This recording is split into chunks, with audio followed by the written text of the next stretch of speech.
ಸ್ಪೈರನೋಲ್ಯಾಕ್ಟೋನ್ ಔಷಧಿಗೆ ಪರಿಚಯ. ನಮಸ್ಕಾರ. ಸ್ಪೈರನೋಲ್ಯಾಕ್ಟೋನ್ ಔಷಧಿ ಸಾಮಾನ್ಯವಾಗಿ ಬ್ಲಡ್ ಪ್ರೆಷರ್ ಅಧಿಕವಾಗುವಾಗ ಮತ್ತು ಹೃದಯ ರೋಗಗಳಲ್ಲಿ ಉಪಯೋಗಿಸ್ತಾರೆ. ಪಾಲಿಸಿಸ್ಟಿಕ್ ಓವೇರಿಯನ್ ಸಿಂಡ್ರೋಮ್ ಲಕ್ಷಣಗಳು ಮತ್ತು ಬೇಡದಿರುವ ಜಾಗದಲ್ಲಿ ಕೂದಲು ಬೆಳವಣಿಗೆ ಕಡಿಮೆ ಮಾಡೋದಕ್ಕೂ ಕೂಡ ಇದನ್ನು ಉಪಯೋಗಿಸ್ತಾರೆ. ಪಾಲಿಸಿಸ್ಟಿಕ್ ಓವೇರಿಯನ್ ಸಿಂಡ್ರೋಮ್ನಲ್ಲಿ ಗಂಡು ಹಾರ್ಮೋನ್ಗಳು ಅಂದ್ರೆ ಆಂಡ್ರೋಜನ್ಗಳ ಮಟ್ಟ ಮಹಿಳೆಯರ ರಕ್ತದಲ್ಲಿ ಅಧಿಕವಾಗಿ ಹೋಗುತ್ತೆ. ಇದರಿಂದ ಬೇಡಲಾಗದ ಜಾಗದಲ್ಲಿ ಕೂದಲು ಬೆಳವಣಿಗೆ ಆಗತ್ತೆ, ಮೊಡವೆಗಳಾಗಬಹುದು, ಮುಟ್ಟಿನ ಚಕ್ರ ಅಸಂತುಲನವಾಗತ್ತೆ ಹಾಗೂ ಫರ್ಟಿಲಿಟಿ ರೇಟ್ ಕೂಡ ಕಡಿಮೆ ಆಗಬಹುದು. ಇದ್ರ ಬಗ್ಗೆ ನಿಮ್ಗೆ ಜಾಸ್ತಿ ಇನ್ಫಾರ್ಮೇಶನ್ ಬೇಕು ಅಂದ್ರೆ ನಮ್ಮ ಬೇರೆ ಕಾಮಿಕ್ಸ್ ವಿಡಿಯೋಗಳನ್ನ ನೋಡಿ.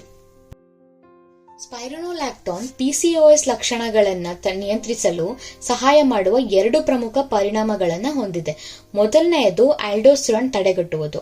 ಆಲ್ಡೋಸ್ಟಿರಾನ್ ಎಂಬ ಹಾರ್ಮೋನ್ ದೇಹದಲ್ಲಿ ಉಪ್ಪು ಮತ್ತು ನೀರನ್ನ ಹಿಡಿದಿಡಲು ಕಾರಣವಾಗುತ್ತೆ.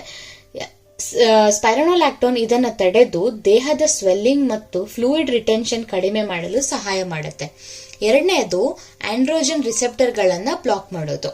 ಆಂಡ್ರೋಜನ್ಗಳು ಪುರುಷ ಹಾರ್ಮೋನ್ಗಳಾಗಿದ್ದು ಹೆಚ್ಚುವರಿ ಕೂದಲು ಬೆಳೆಯುವುದು ಮತ್ತೆ ಮೊಡವೆಗಳನ್ನು ಉಂಟಾಗಲು ಕಾರಣ ಆಗತ್ತೆ. ಸ್ಪೈರನೋಲ್ಯಾಕ್ಟೋನ್ ಈ ಹಾರ್ಮೋನ್ಗಳ ಕೆಲಸ ಮಾಡುವ ರಿಸೆಪ್ಟರ್ಗಳನ್ನ ತಡೆದು ಈ ಪರಿಣಾಮಗಳನ್ನ ಕಡಿಮೆ ಮಾಡುತ್ತೆ. ಇದರಿಂದ PCOS ಲಕ್ಷಣಗಳನ್ನ ನಿಯಂತ್ರಿಸಲು ಇದು ಪರಿಣಾಮಕಾರಿ ಔಷಧಿಯಾಗಿ ಕಾರ್ಯನಿರ್ವಹಿಸುತ್ತೆ. ಸ್ಪೈರನೋಲ್ಯಾಕ್ಟೋನ್ ಸಾಮಾನ್ಯವಾಗಿ ಬಾಯಿಯಿಂದ ತೆಗೆದುಕೊಳ್ಳುವ ಮಾತ್ರೆಗಳ ರೂಪದಲ್ಲಿ ಲಭ್ಯ ಇರುತ್ತೆ ಮತ್ತು ಇದನ್ನು ಊಟದ ನಂತರ ನೀರಿನೊಂದಿಗೆ ತಗೊಳ್ಬೇಕಾಗತ್ತೆ.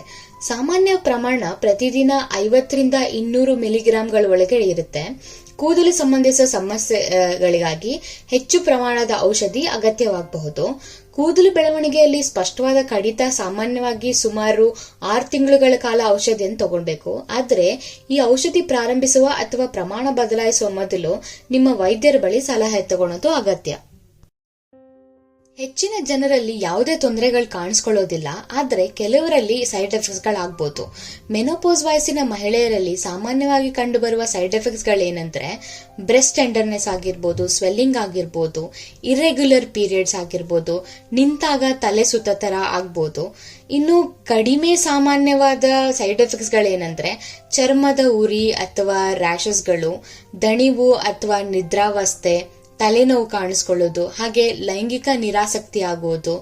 ಇದು ಮೂತ್ರವರ್ಧಕ ಆಗಿರೋದ್ರಿಂದ ಮೂತ್ರ ವಿಸರ್ಜನೆ ಹೆಚ್ಚಾಗುವುದು ಕೂಡ ಸಂಭವಿಸುತ್ತೆ.